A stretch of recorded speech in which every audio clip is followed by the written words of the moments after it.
See, he bought the podcast awards Yeah. and then defaulted. Yep. So I ended up back with it. He took a lot of people for a lot of money. He took $200 from my money. No, $400 from my money. That time, that $400 was like $4,000 too. Yeah. But it was what it was. That was a good lesson for me to go. Well, that's not how you run a con, and I always kind of want to do my research on any cons. That's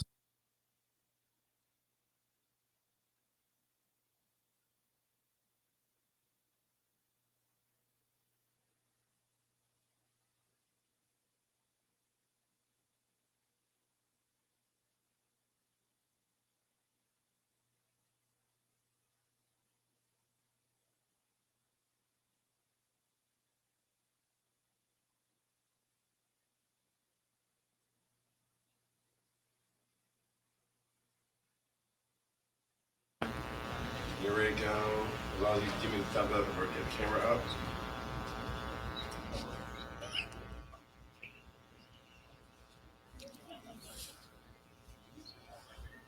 Good. All right, you good to go? Hey, good morning, everyone. Well, thanks for coming. We're going to go through some slides. I'm not going to bore you to death with PowerPoint. But I do want to show you some things today that I've learned over the years and give you a little background, see if this works right. I've been in podcasting almost 17 years. October 9th will be 17 years. Can't believe it. I had hair when I started podcasting. I don't anymore. But and a wife, yeah. So I've been live streaming for 10 years, and along with doing the audio and video podcast. I'm the founder of Blueberry Podcasting, and really that story of how that came about was I'd found a sponsor for my show, and the sponsor said, "Hey, do you know anybody else would like to do advertising and podcasting?" And I said yes. And that sponsor still sponsors my show today, GoDaddy. That's a whole nother story in itself. But from that, a business was born. I basically reached out to people on my show, and actually the founders of my company came from my podcast audience, which is crazy. But today we service about 100,000 creators in a variety of different ways: stats, hosting, variety of different services. But I do 3 podcasts. Geek News Central is the show I do that started it all, 1,550 episodes. The New Media Show, which is a show I do with a competitor from Libsyn, Rob Greenlee. Him and I do a 90-minute show weekly that we just talk about what's going on in the podcasting space, and often get ourselves very close to getting in trouble because we talk about competitors and things they're doing correctly and incorrectly. And then the Podcast Insider Show is the one I do with my company at blueberry.com. And I'm lucky enough, I've got the longest continuous sponsor to a podcast. GoDaddy's been with me since June of 2005. Again, that's a whole nother story. It's a whole nother deck about monetization. We won't do that here today, but I'm also the founder of the Podcast Awards. But the more important thing is I always ask creators, where are you building your brand? Are you building on Instagram? Is it on Twitch? Is it on Twitter? Is it on YouTube? Is it on Facebook? Is it on your podcast host website? Are you building a landing page for an auto-generated, basically have an RSS feed, and then someone builds you a page automatically from that? Where are you building your brand? And for me, this is kind of personal. For many, many years, I would tell people you have to have your own brand, you have to have your own .com. And Charles would know I often got scoffed at because people would say the time of the blog and all that is gone, and you just need a landing page somewhere. But ultimately, I think I've gotten the last laugh in that situation, because today things have changed, and if you can't be found by Google or on YouTube, you may not as well exist if someone is searching for you. So we'll go on to the next slide, talk about a little of that. I think I'm going to go to the next slide. So I always say, and I've said this probably 5 million times over the past 10 years, is you record your content for your audience, but you write your show notes and your metadata to put in your content for Google, Bing. it's really critical. I see content creators that put out these fabulous, absolutely fabulous, action-packed, content-filled shows, and then they write a horrible title to that episode, and they write horrible show notes. And what it really does is they may have an audience that's starting to grow, but that audience may not continue to grow. It may flatline, and often it's because of discovery. And it probably leads to what's on the next slide. You don't have a content discovery problem. Most have a content search problem. It's easy to be found with your main program. So if you've got a channel on YouTube, or if you've got a channel on Twitch or a channel on Twitter, you can be found there pretty easily. That's not difficult to break out. But what's happening now with Google specifically is they are starting to look at not only the content within the audio, they're transcribing it, but they're also looking for corresponding show notes and tippers to make them understand the context of that audio content. So if you think about a book in chapters, when you're reading a book, when you change a chapter because it's titled.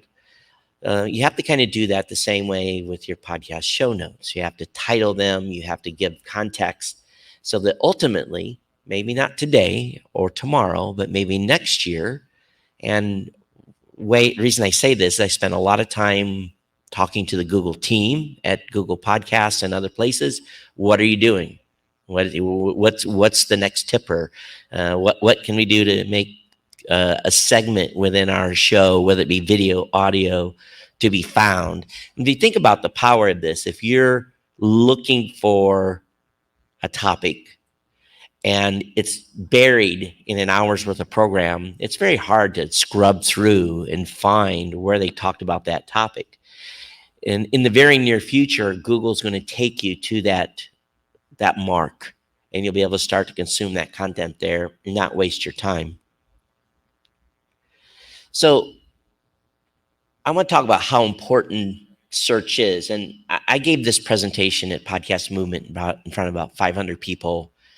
And everyone got on their phones and started doing searches for their stuff for their episodes. So it doesn't matter if you're on Twitch, Twitter, Facebook, YouTube. This kind of applies in a certain aspect. This is my site. This is my personal website. And I always, walk the walk and talk the talk. So I find it's important to back up what I'm saying with stuff that I'm actually doing, because so many people, they talk in, examples by hypothesis, and I don't like to do that. I like to show you what really works. So this blog post was on July 15th. It said White House becomes internet censor. It was about something the White House was doing, talking to Facebook and some other groups about being more impactful on canceling content that was false about COVID. And I talked about it during the show. And you can see, this screenshot was taken 2 days after that blog post was put on there, where I put White House internet censor.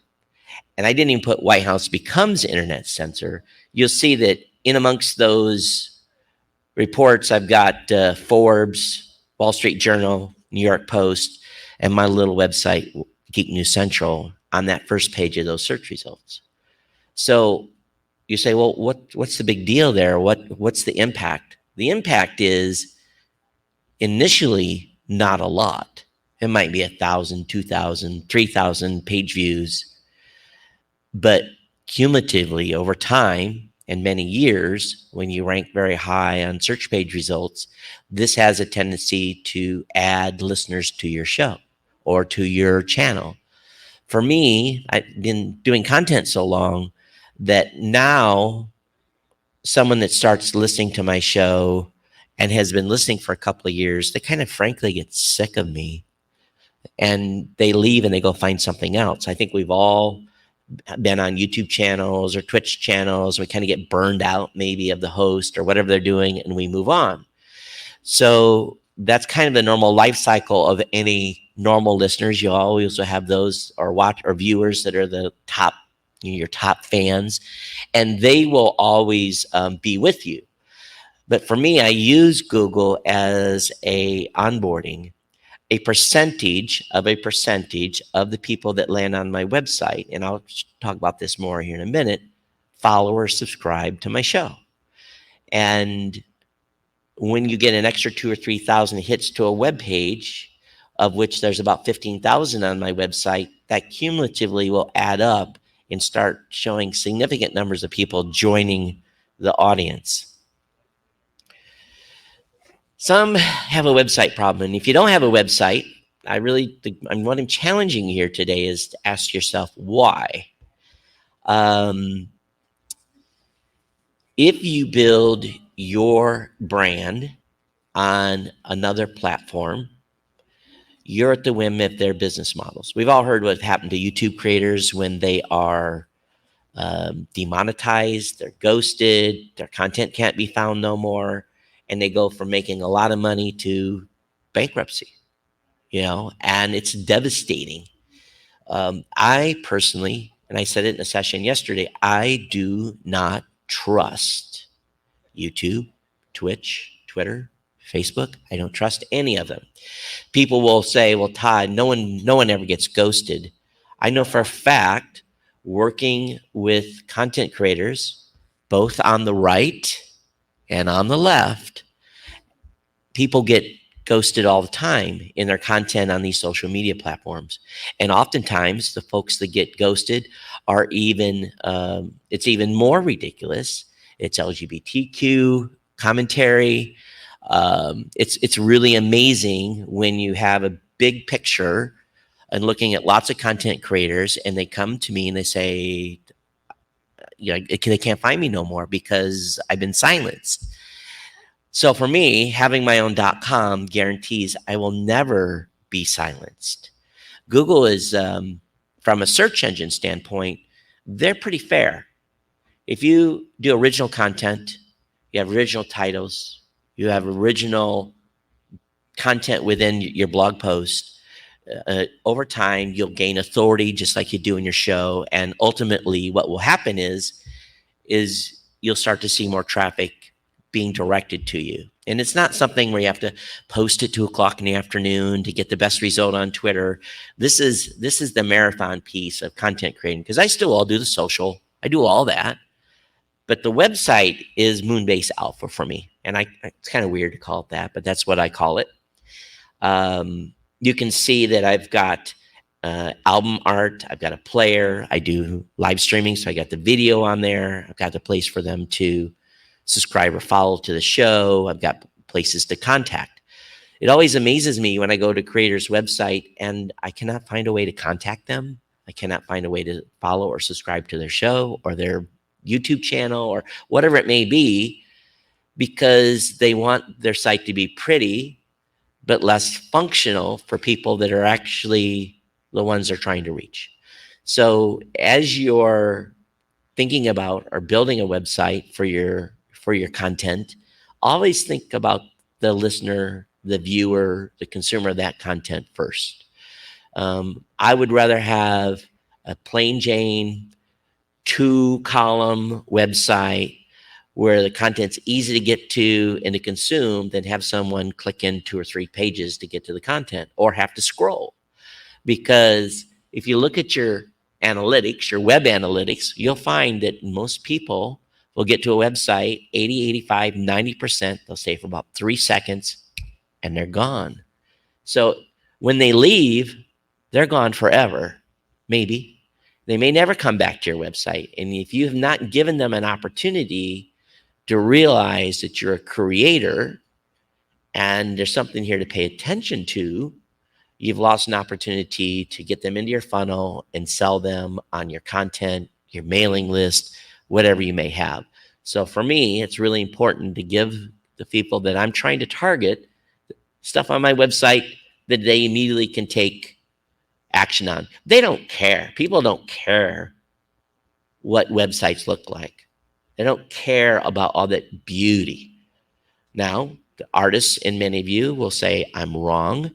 But again, It's all about getting them there and getting them to do an action. If they're there to read the blog post, they'll read it.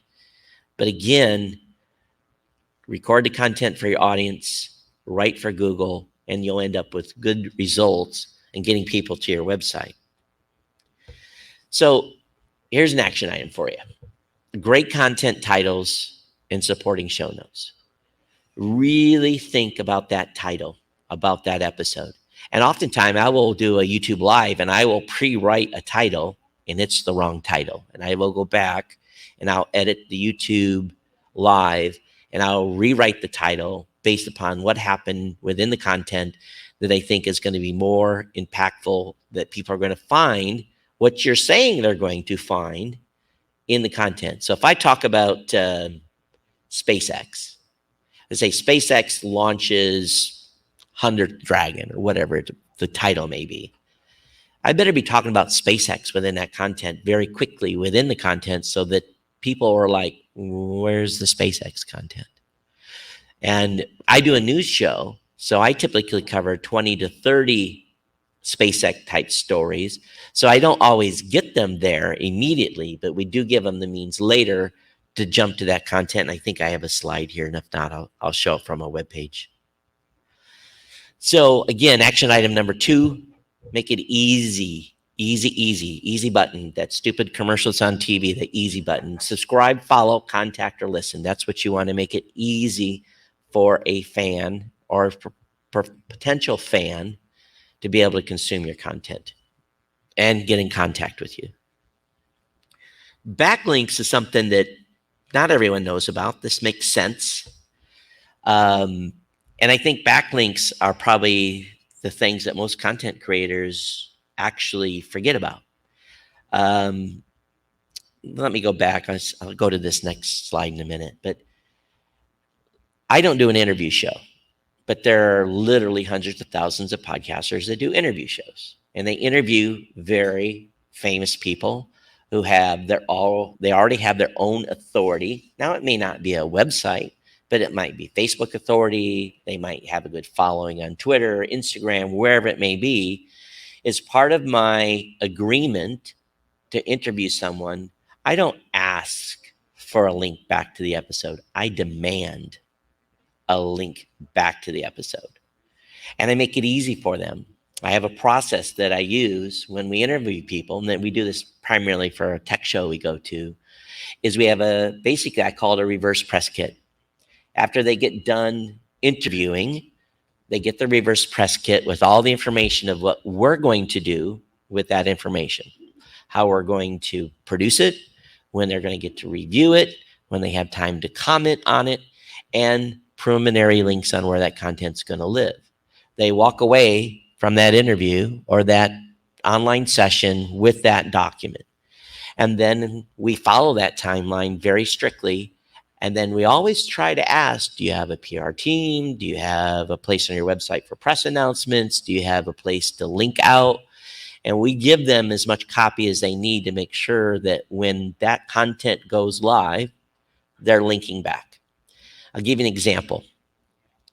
In the early days of GoPro, they started, believe it or not, at CES with a 20 by 20 booth, the Consumer Electronics Show. And no one paid much attention to them their first year in business. Everyone knows who GoPro is now, and they probably have a 100-foot by 100-foot booth. They've got 100 people at a show. But at that event, there was like 5 or 6 people from GoPro. And I was one of 3 teams that went in and interviewed their CEO.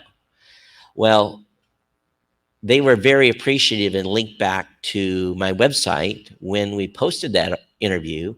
And guess what happened? It blew up, because when people search for GoPro in their very early years of growth, I was a leading article on Google.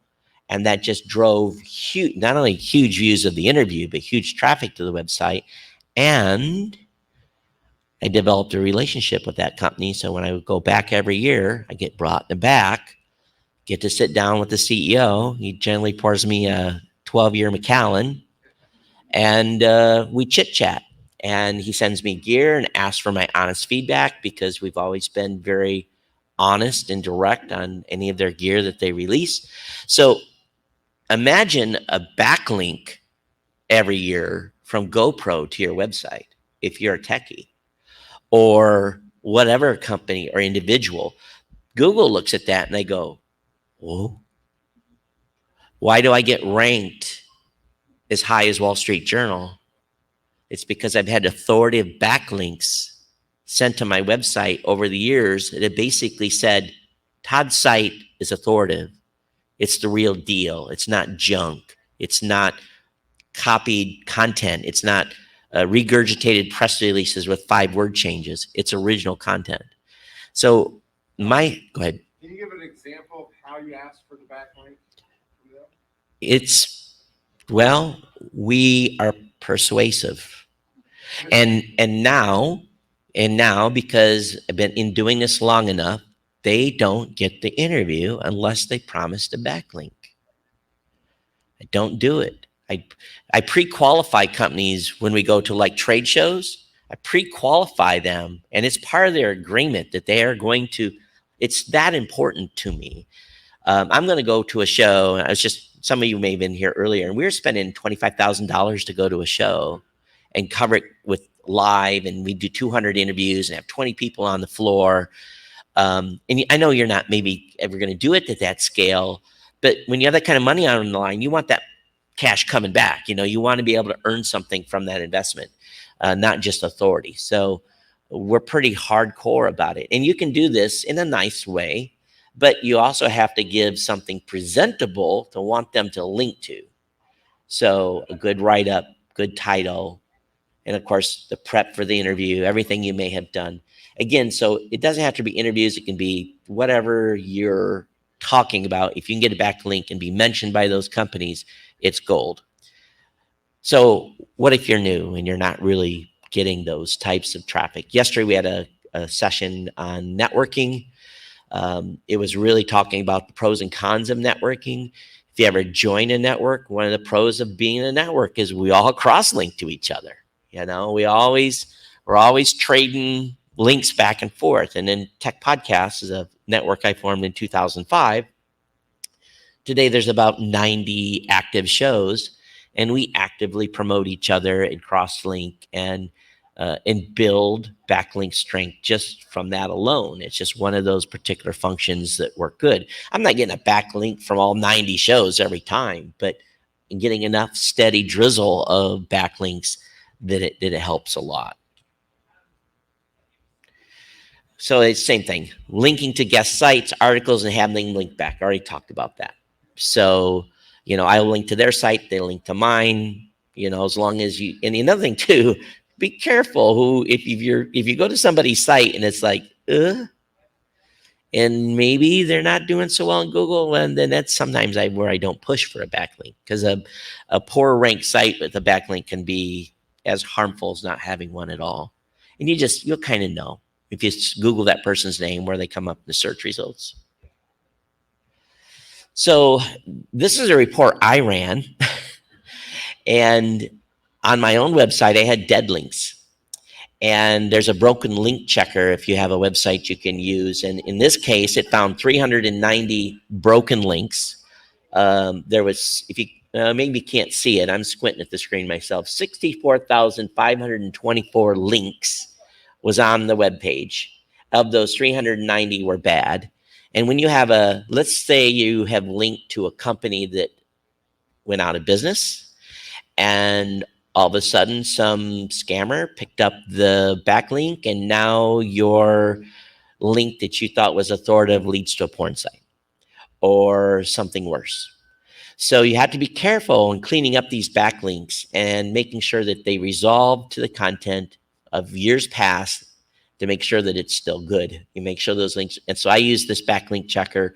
It's kind of a quick and dirty way to clean things up. But I've got content that goes all the way back to 2004, 3, I think, on the website. So what's kind of funny is, Charles, the first time I ran the backlink or the broken link check, there was like 13,000 dead links. And when I cleaned it up, I kind of watched. And I gave it about a month, and all of a sudden I saw I used some services out there to track PageRank, And all of a sudden, I just saw a little bit of a nudge up because Google said, oh, you cleaned up your dirt and fixed it. So we're, thank you for doing that. We're going to reward you. It's one of their 700 algorithms to figure out where you're going to be placed. So kill those dead links. So again, action item number 3, ask for those reputable backlinks. It's super, super, super important. So how many of you know of the Google policy mobile first? So that scares me. That only 3 of you know that Google. So how many, first of all, have your own websites? Okay, how many of you know that they're actually mobile ready? Okay, so mobile right now, if your site is not mobile ready, they don't take kindly to it anymore, because guess what we're all doing? We're using these, right? We're not always on our tablets or on our MacBooks or PCs. So they rank websites now first by mobile. So you have to be mobile ready. And an easy way to check if you're mobile ready and if you have a website is just go to it in your mobile device or in a browser, squeeze it as narrow as you can and see what it looks like. So mobile first is super, super critical. There's a couple other things here that are very important as well as you're getting ready to launch a website. So again, ensure your website is mobile first. Fast page loads. We all like a deal. We all like the $1.49 web hosting accounts. Those are beautiful. You spend $14 for a year. You got your .com on there. You're good. You've got a WordPress site. It's being updated, or maybe you're on Wix, or maybe you're on Squarespace, or wherever you may be. And if your page speed sucks, your Google rank is going to suck worse. They take significant detraction from Google ranking based upon just how fast that page loads. And it's a score they give you. It's a site called Page Speed Insights. It's very simple. You load the URL in and they run the test. And I always do this once a week. This is part of a task I actually have. I go check my page speed loads. And you can see that on the left, let me see which one was that. One of these is mobile. Okay, so 79 on the left is the mobile score, and 98 on the right is the mobile score. I mean, the browser score. So what does that mean, not being in the 90s? Well, I have a little bit of an impact in basically in my ranking in Google. So subsequently, I've had some work done on the website to actually get that above 90 for both desktop and mobile. And it's really, we'll see how much of impact it makes 3 months from now. Because what you do today, you just kind of have to wait and sit, and it percolates. And then, if you do something bad, Google puts you in a penalty box, and then you climb out of the hole, and it's slow to climb out of the hole. I remember 3-4 years ago, I wasn't keeping abreast of what was going on, and I got hammered. I almost disappeared. My traffic went from I used to get between 20 and 200,000 page views a day on the website, and it went down to 2,000. And that was devastating. So figured out what was wrong, and it took 3 months to climb out of that hole. So this page speed is super, super important. And if nothing else today, please walk away knowing what this is: Google Core Web Vitals. And really what it is, and I've just written it here straight from Google's site. Web Vitals is an initiative by Google to provide unified guidance for quality signals that are essential to delivering a great user experience on the web. Now, did I mention earlier in my presentation that we're trying to give a good user experience when they come to your website? So this is a test. If you're running Google Analytics, or if you're using Google Analytics on your website, you will know whether your site passes Google Core Web Vitals, because they will tell you if you do or you do not. And if you do not, if you don't know how to fix it, hire someone to fix it. Hire someone tomorrow to fix it. It's more of an impact than even the page speed loads. This is super, super critical for anyone running a website. So, action item number 5, your website must pass Google Core Web Vitals. So, what I'm posting here is basically as of July 6th or whenever I put this thing together, 15,189 posts are on my website. 8,003 of those I wrote. I'm lucky enough now that I have a budget. I can hire writers to write for me. So that was probably the first 10 years of content that I wrote primarily on the website. I'm a horrible writer. Thank God for Grammarly. Oh, Jessica, I can slaughter the English language in social media. So I run almost everything through Grammarly now, and so that's why I hired writers. That's much better than I am, and so having content beyond your Twitch content, YouTube content, whatever it may be, over time grows value. So, some of you are going to say, oh, Todd, I got a YouTube channel. I'm good. Yep, for now, you're good. Todd, I got a Twitch channel. I'm good. Yeah, you're good for now. So I'm not dogging any of these platforms from how great a tools they give us. Let's be honest. In 2004, when I started podcasting, there was no Twitter, there was no Facebook, there was none of this. None of this. YouTube did not exist yet. And all we had was networking, backlinks, and basically trying to be found in search results. And oftentimes that was Yahoo. So when people tell me today, I'm having a hard time growing my show, I scoff at it a little bit because you have a broad range of things to put in your arsenal. I give a presentation once in a while, and it's like the 13 things you can do to grow your content. And I can spend literally about an hour on every one of those topics. And of course, no one wants to sit 13 hours and listen to that. But it really boils down to is grind. I use that word a lot. I lived in Hawaii for 25 years, and when we went grinds, that was mean we're going to go to lunch to have food. We're going to go grind. So as a content creator, you're grinding out all this great content. You're putting out these great videos. You're putting out these great podcasts. You put your heart and your soul into this, and then that's it. Podcasting or any type of content creation is not enough. That's piece one. You got to do all this other stuff. You got to have active Instagram. You got to have the Facebook. You got to have Twitter. You got to have Twitch. You got to be where your audience is. You personally, physically need to go where your audience is and hang out with them and build authority. This piece I'm giving you today is only one of those 13 things I'm talking about. So this is not meant to be a lecture, but I'm going to lecture you and say, if you don't have a website, why? Why do you not? Why do you not have a website for your content? Merchandising, email list, all the things you can do to promote.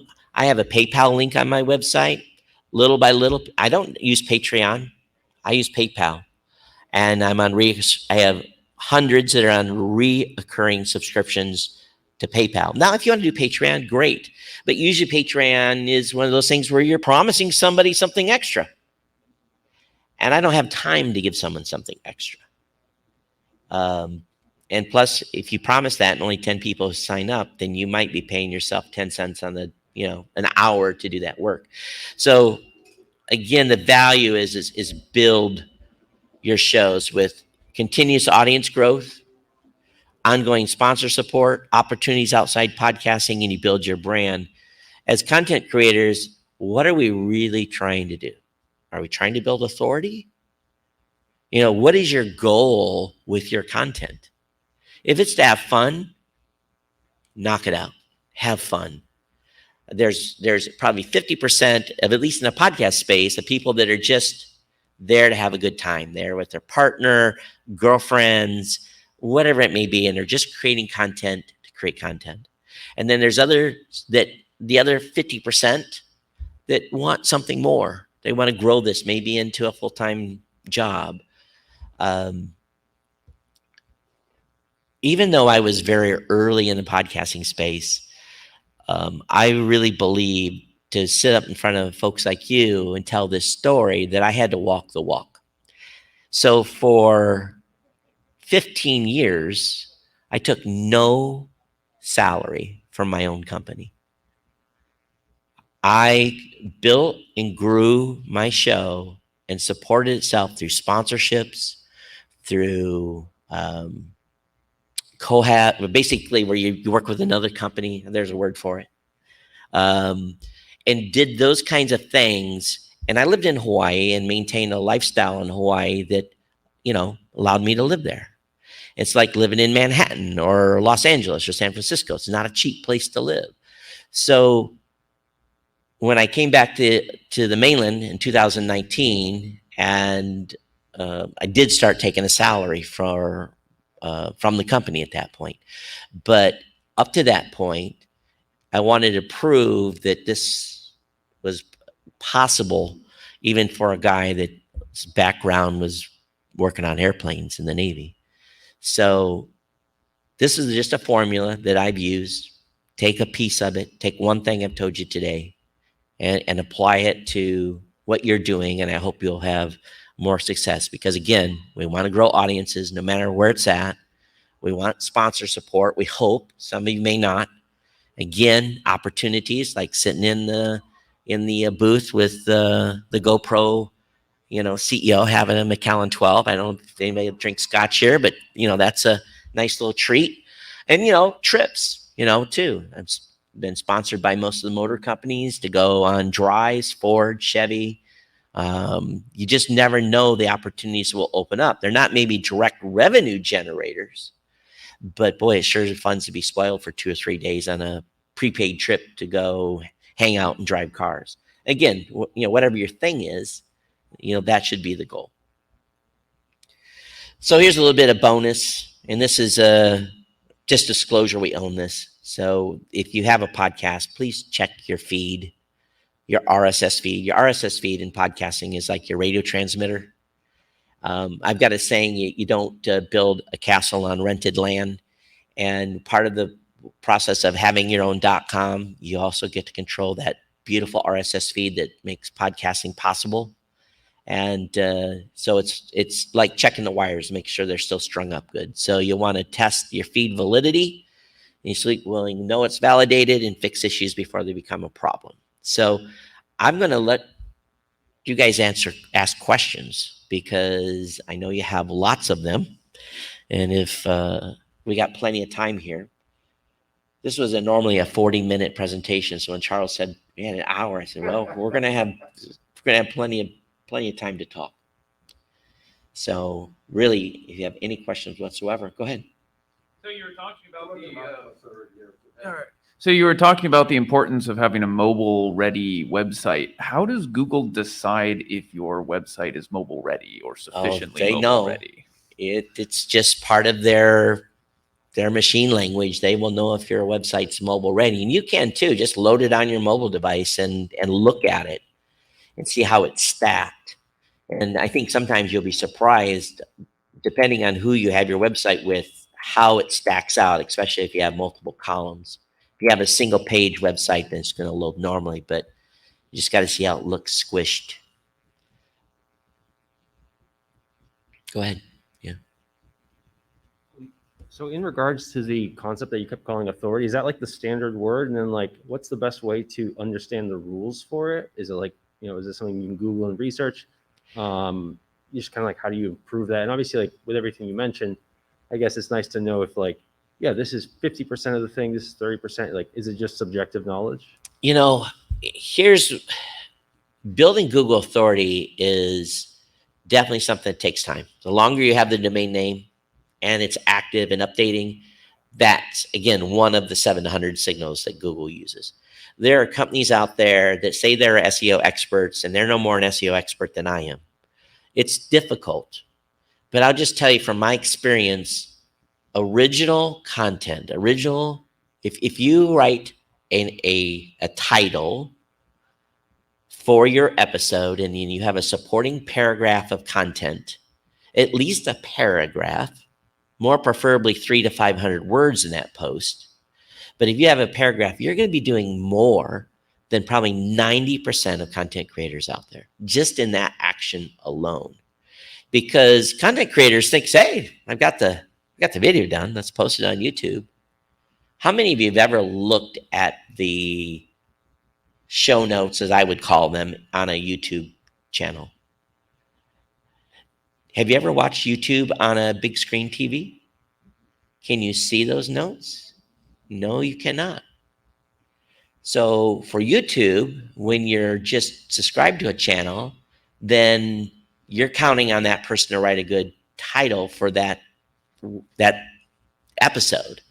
And I keep calling them episodes. But Google, because YouTube is the number 2 search engine, looks at that metadata, and when people are searching for your content on YouTube, they don't just go off the title. So going back to your question about your website, if I write a title for YouTube, it's a little different than the title I put on my website. I don't mirror those. And why am I doing that? I'm playing the game. I'm playing the game that you're going to search for the same content 2 different ways, but you really aren't, but a million people are going to search for it 100 different ways. But at least I got 2 of those use cases covered. But it takes time. And again, I don't claim to be an SEO expert. I'm just telling you what has worked for me and making it easier for your listeners or viewers to have a better user experience. Charles? It didn't tie in directly, but with a lot of people going to places like DuckDuckGo to not do the track searching, whatever, have you had time to research how this plays into the new age of browsing?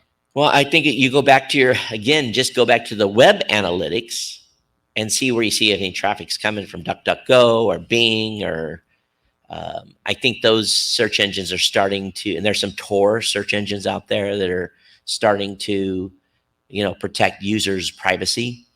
So, and we're in an interesting time right now when it comes to that specific topic in itself as well. So I would look at where you rank in DuckDuckGo, and what I often find, they're supposed to have their own algorithm, but boy, the search results often look pretty close to what Google shows. So I figure if I'm doing well in Google, which is probably 90% of the search traffic, then that I'll probably be doing okay over there as well. But it would be a good study to do some head-to-head comparisons.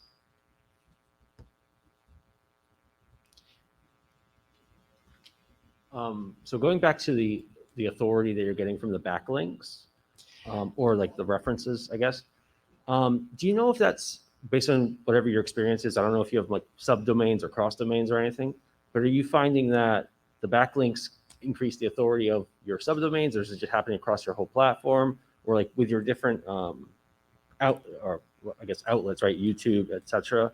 Do you find that increasing authority in one affects the others, or the backlinking of your own content between itself? Do you find that does anything? So I personally don't run any subdomains, but I do have a presence on all the social sites. This isn't going to directly answer your question, but what I put on social, where I link to on social, always links back to Moonbase Alpha, always links back to my site. So you would assume that if that something is retweeted 25 times or 100 or 500, that you would think that Google may be smart enough to know that that's pretty authoritative, that's pretty important, where's that linking to, and would add that to their ranking score. But again, I'm not an SEO guy. Probably a Google search on that exact topic probably would turn up the answer to that, but I would assume that it does. But Facebook also, I don't know how you guys post on Facebook. For me, there's certain stuff that I only turn on for friends on Facebook, and then I turn some stuff to public. And just remember, when you click friends and you wrote something on Facebook, Google doesn't see that. They only see it when it's a public post. So that's something to consider as well. Spotify is a whole nother animal in that really Google has no insight into really what's going on in Spotify too much. So you kind of have to rely on Spotify's search results for your content. But, I think anytime you're promoting and getting cross links from other people from wherever they originate, it's still good, especially when people click through. And, the Facebook will even react to that and trend your topic a little higher in people's news feeds.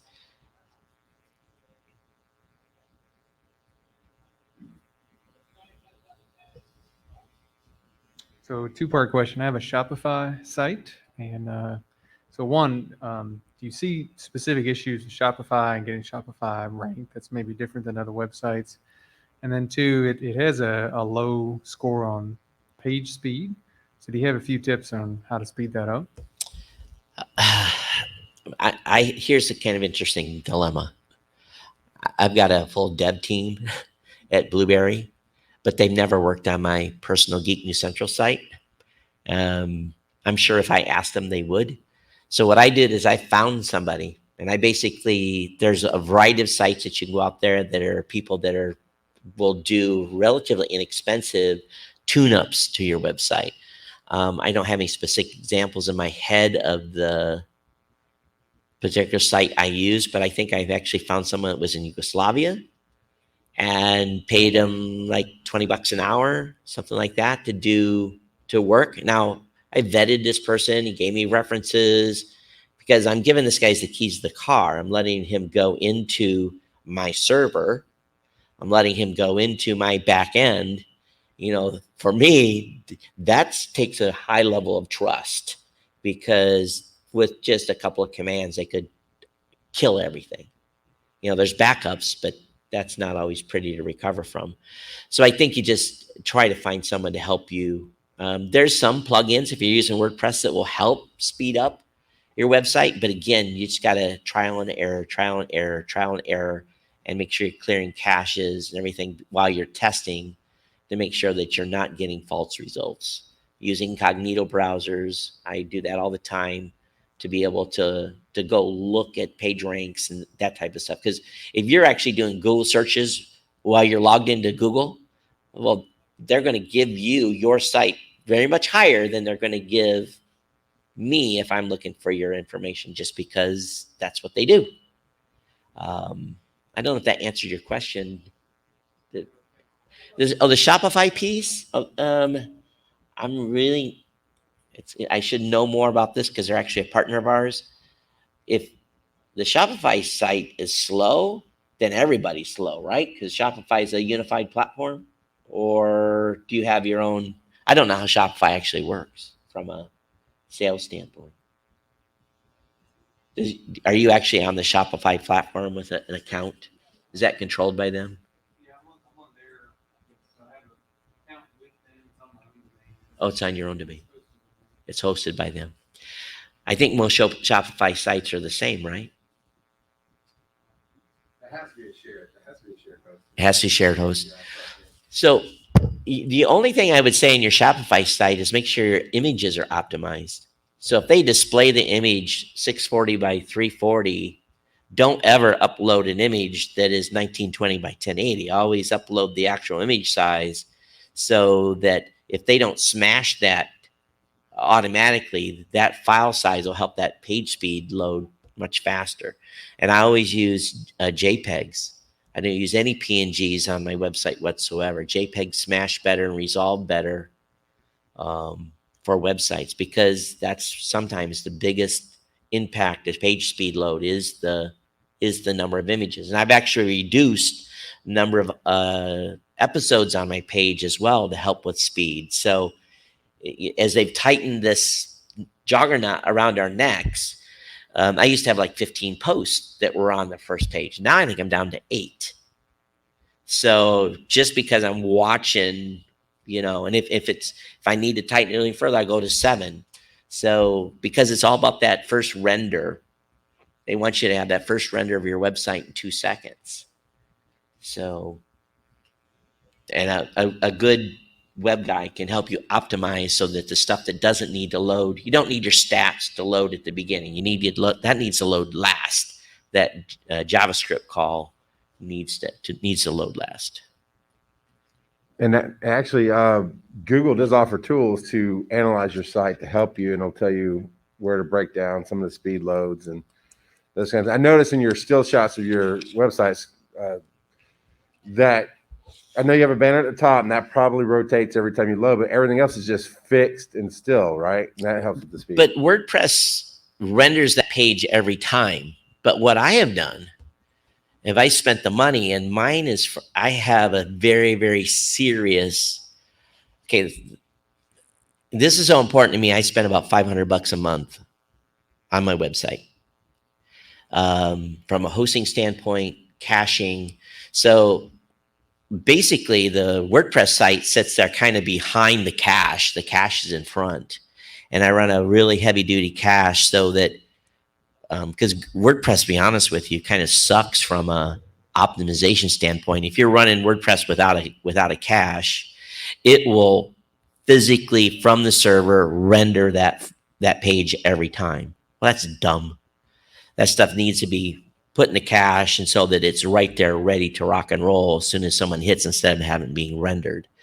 So when you hear people use WP Engine and platforms like that are more expensive, they fully understand the value you're getting, but you're going to pay for that value. That's why you don't go out and get a $1.49 Dreamhouse account. You just don't do that. GoDaddy is my sponsor, and yep, we can get people a website for $12 a year, but I give disclaimers on my show. Make sure you look at what you're ordering, make sure it's the right size to be able to support the type of traffic you're expecting. But I run on dedicated servers now. So my stuff is actually not even on a shared host at this point. But which is more money. That's why I spend $500 a month. But for me, it's part of the price of doing business, but it's also keeps the machine well oiled. I'm getting, pay for writers. Why do you pay for writers? Well, it's a circle of life. Like I said, people leave. I got to have new people coming.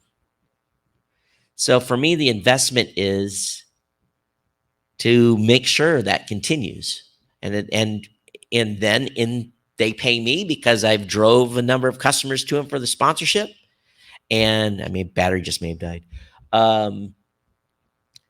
So I think that you just have to decide what your goals are. Not when I started, I couldn't afford that. No way. I just had to do the best I could. One of the things we do at Blueberry, and I don't like to pitch during presentations, but when we give a free WordPress site for every customer that is a hosting customer with us. And my one challenge to my dev team, and specific to Angelo, I told him, I said, I want this thing to be a rocket ship. I don't care if a person's paying $12 or $80 a month for whatever level of service they're using with us. When they get a free WordPress site, I want them to feel like that's on a WP Engine, hot rod, smoking fast site. That was my only demand of the dev team, because I knew how important it was to give someone a huge performance. And what that really does from a competitive standpoint, Jessica won't talk about the competitors, but I check every one of my competitors' page speeds, and I know where they're at. And you can do your own research. But I will say that if you're on a free site, good luck. Good luck in breaking out. If you are with some low end, you just have to be careful where you put your content. And that's why I say you should own your own. You don't have to own your own iron, but at least own your own web hosting account.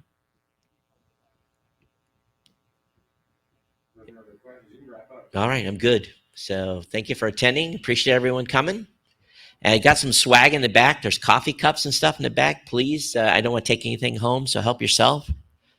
There's a cup there that says, don't forget to hit record. And then the second frame of that is of a young lady crying because she forgot to hit record. So if nothing else, it's good to give a creator friend. Thank you, everyone.